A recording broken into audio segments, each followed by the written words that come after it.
Elmina Castle.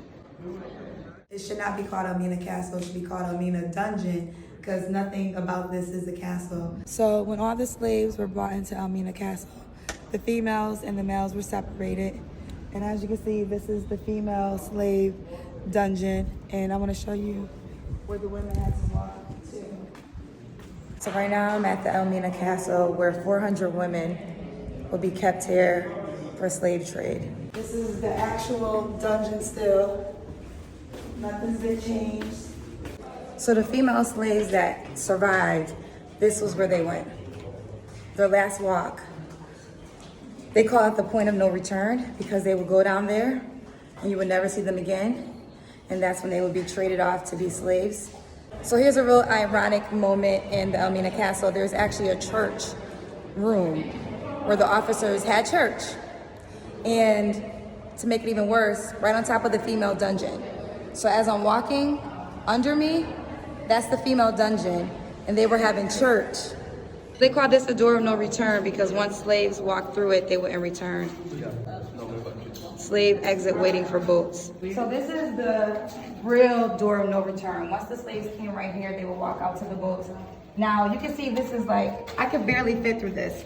Men and female walked through here because after being in the cage just for 3 to 4 months, they lost weight. So they lost enough weight to literally come out here. And then let me see my phone. I'm gonna show you what they saw when they came out. And these are the boats they would go to. This is the tunnel for the male slaves where they had to walk through. And they'll be kept in this room until they pretty much died because only 1/3 survived. So only 3 out of 10 survived. So none of the European soldiers came with women, their wives. So when they wanted to have sex, they would have sex with the slaves. And the women slaves would be brought out here, lined up, and they would literally look over and pick out the woman that they wanted to have sex with. It would be changed to their ankles. Oh my God. I can't even pick it up. But that's what makes it so terrible because I can't even lift it. Yes. And they were changed to it for how long? Yeah, to be a day, 2, 3, or 4, depending upon the... And these are the women that didn't want to be raped. That's it.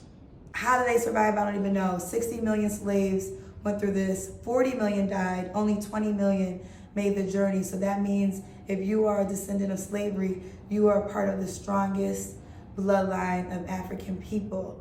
And this is why we're so resilient. This is why there's so much about our essence, because we are descendants of the strongest slaves to endure anything that none of us could even imagine enduring today.